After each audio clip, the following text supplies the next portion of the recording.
नमस्कार. नित्यभक्ती या चॅनलमध्ये तुमचे पुन्हा एकदा स्वागत आहे.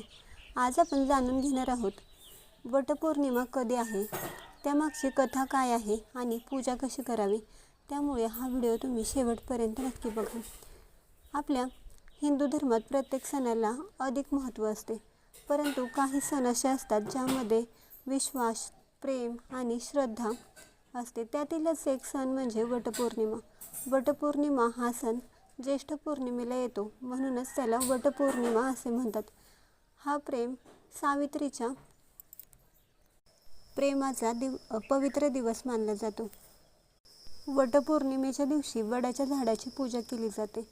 ज्याप्रमाणे वडाचं झाड मजबूत असतं, त्याची मुळे मजबूत असतात, तसंच नात्यामध्ये प्रेम, विश्वास राहावा यासाठी या झाडाची पूजा केल्यास पतीचे दीर्घायुष्य वाढते अशी श्रद्धा आहे.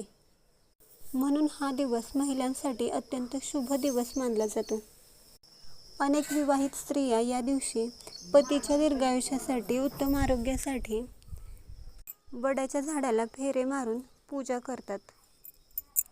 वटपौर्णिमेची एक कथा सांगितली जाते, ज्यामध्ये सावित्री ही अत्यंत गुणवान आणि पतिव्रता स्त्री होती. तिने एका राजकुमाराशी लग्न केलं होतं, परंतु तिला जेव्हा समजलं की तिच्या पतीचे दीर्घायुष्य अत्यंत कमी आहे, तरी देखील तिने तिच्या पतीवरचा प्रेम, विश्वास अजिबात देखील ढळू दिला नाही.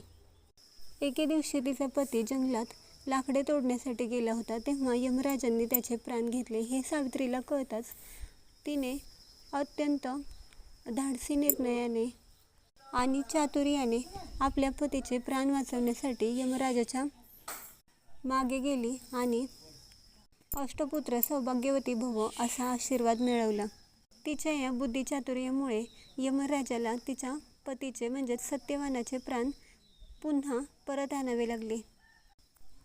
तो होता ज्येष्ठ पौर्णिमेचा दिवस. तेव्हापासूनच वटपौर्णिमेची पूजा केली जाते आणि पतीच्या दीर्घायुष्याची पूजा केली जाते. तर आपण आता बघणार आहोत वटपौर्णिमेची पूजा कशी करावी. तर वटपौर्णिमेची पूजा करण्यासाठी सकाळी लवकर उठावे. अनेक स्त्रिया या दिवशी उपवास करतात. हळद कुंकू वाहून तसेच नैवेद्य दाखवून वडाच्या झाडाची पूजा करावी आणि 7 किंवा 108 वेळा वडाच्या झाडाला प्रदक्षिणा घालावी आणि सौभाग्य अखंड राहण्यासाठी आणि पतीच्या दीर्घ आयुष्यासाठी प्रार्थना करावी. ही होती वटपौर्णिमेची पूजा विधी. तुम्हाला ही माहिती कशी वाटली कमेंट्स करून नक्की सांगा. व्हिडिओ आवडला असेल तर लाईक करा, शेअर करा आणि असेच धार्मिक व्हिडिओ बघण्यासाठी आपल्या नित्यभक्ती या चॅनलला सबस्क्राईब करायला विसरू नका.